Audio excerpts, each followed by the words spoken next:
আসসালামু আলাইকুম। আমি আজকে একটা পুঁই শাক পাতার ভর্তা রেসিপি দেখাবো। আর আমরা কম বেশি সবাই পুঁই শাকটা পছন্দ করে থাকি। আর এই পুঁই শাকে অনেক প্রোটিন ভিটামিন থাকে, তো সবুজ শাক সবজিতেই আমরা জানি। আর আজকে দেখাবো পুঁই শাক ভর্তা কীভাবে বানাবেন। আর আমরা সবাই জানি না যে পুঁই শাকের পাতা দিয়ে এত একটা মজার ভর্তা বানানো যায়। তাহলে আমার ভিডিওটি সঙ্গেই থাকুন। পুঁই শাকের পাতাগুলো আমি প্রথমে কুচি কুচি করে সুন্দরভাবে কেটে নেব। একদম টাটকা পুঁই শাকগুলো, এগুলো আমার বাড়ির পুঁই শাক, একদম সতেজ। আপনারা যদি চান তাহলে একটু বড় বড় করেও রাখতে পারেন। আমি ছোট ছোট করে টুকরো করে নিচ্ছি। সবগুলো পাতা আমি একইভাবে সুন্দর করে কেটে নেব। তারপর আমি একটা প্যান বসিয়ে দিলাম।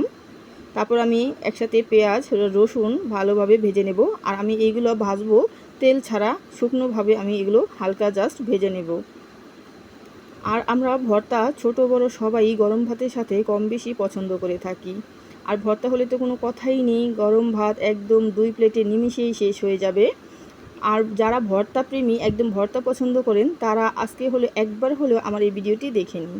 আর অনেক সময় আমরা চিন্তা করি যে কী দিয়ে ভর্তা বানাবো, কোনো পদই আমরা খুঁজে পাই না। তখন দেখা গেছে যদি আমাদের জানা থাকে, হাতের নাগালে যাই থাকুক না কেন, সেগুলো দিয়ে আমরা ভর্তা বানাতে পারি। আমি শুকনো মরিচ নিয়েছি 6-7টা এখানে। আর যদি আপনারা ঝাল কম খেতে চান তাহলে ঝাল কমও দিতে পারেন। আমি একটু ঝাল পছন্দ করি, এই জন্য শুকনো মরিচটা একটু বেশি দিয়েছি। এগুলো আমি হালকা তাওয়ায় ভেজে নেব, একদম লো আছে, কারণ বেশি দিলে পুড়ে যাবে।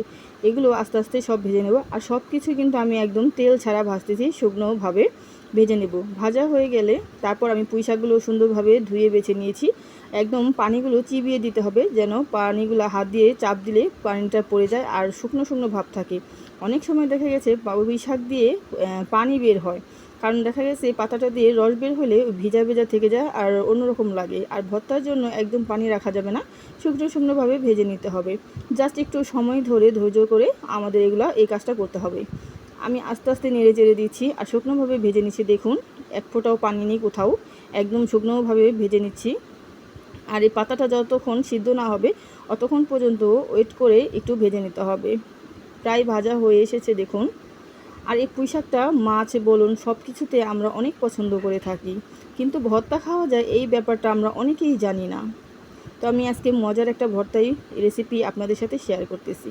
তারপরে এটা আমি সুন্দরভাবে দেখুন ভাজা হয়ে গেছে, একদম শুকনোভাবে কড়াইতে লেগেও গেছে একদম, দেখুন। তার মানে এই পাতাগুলো হয়ে গেছে। তারপর আমি ছেঁচনিতে নিয়েছি ওই শুকনো মরিচগুলো, আমি সুন্দরভাবে ছেঁচে নেব। আর আপনি যদি চান পাটায়ও বাটতে পারেন, আমি পাটায় বাটবো না। দেখা গেছে তাড়াহুড়ো করে যখন ভর্তা রেসিপিটা আমরা বানাতে যাব, অনেক সময় বাটার টাইম হয়ে ওঠে না, তখন আপনারা এই কৌশলটি ব্যবহার করতে পারেন। আমি সব ছেঁচেই বানাবো, এটার একটা স্বাদই আলাদা। কারণ দেখা গেছে এভাবে ছেঁচে শুকনো মরিচটা যখন ভর্তার উপর দিয়ে থাকে, কামড় লাগে, তখন দেখবেন একটা শুকনো মরিচের গ্রান আসে, একটা ফ্লেভার আসে, এত ভালো লাগে। তারপর আমি এক এক করে শুকনো মরিচের সাথে সব কিছু মিক্স করে এগুলো আমি সুন্দরভাবে ছেঁচে নেব, ওই একই কোয়ালিটিতে ছেঁচে নেব। সব কিছু আস্তে আস্তে একটু হালকা হালকাভাবে একটু ছেঁচে নেব। আর মিক্স করে এগুলো সব ভালো করে বেটে নিতে হবে। দেখুন, এটা দিয়ে আমি ভালোভাবে ছেঁচে নিলাম সুন্দর করে, একদম ঝাঁঝালো হয়ে গেছে। দেখুন কালারটাও খুব সুন্দর হয়ে গেছে। তারপর আমি ওই ভাজা পুঁই শাকগুলো সব দিয়ে দেবো এটার ভিতর। এগুলো একসাথে মিক্স করে এগুলো আমি সুন্দরভাবে এই ছেঁচনি দ্বারা ছেঁচে নেব। ছেঁচা বা বাটা একই হয়ে গেল। দেখা গেছে এটা একটু আশো আশো ভাব থাকবে, এটা খেতে খুবই ভালো লাগবে। আপনারা বাড়িতে একবার হলেও ট্রাই করে খেয়ে দেখবেন। দেখুন আমি সবগুলো একইভাবে ছেঁচে নিলাম। তারপর আমার এই ভর্তা রেসিপিটা হয়ে গেল। আর দেখতেই পাচ্ছেন যে শুকনো মরিচের দানাটা উপর দিয়ে আছে, এটা দেখতে আমার ভীষণই ভালো লাগে। যখনই ভর্তা খাবেন দেখবেন এই দানাটা মুখে লাগলে একদম অনেক একটা ফ্লেভার আসবে। শুকনো মরিচের গ্রানটা ভীষণ খুব ভালো একটা গ্রান। আর আমার এই রেসিপিটা আপনাদের কাছে কেমন লাগলো, পুঁই শাক পাতা রেসিপি, অবশ্যই কমেন্ট করে জানাবেন। আর ভালো লাগলে লাইক করে দেবেন। সবাই ভালো থাকবেন। আল্লাহ হাফেজ।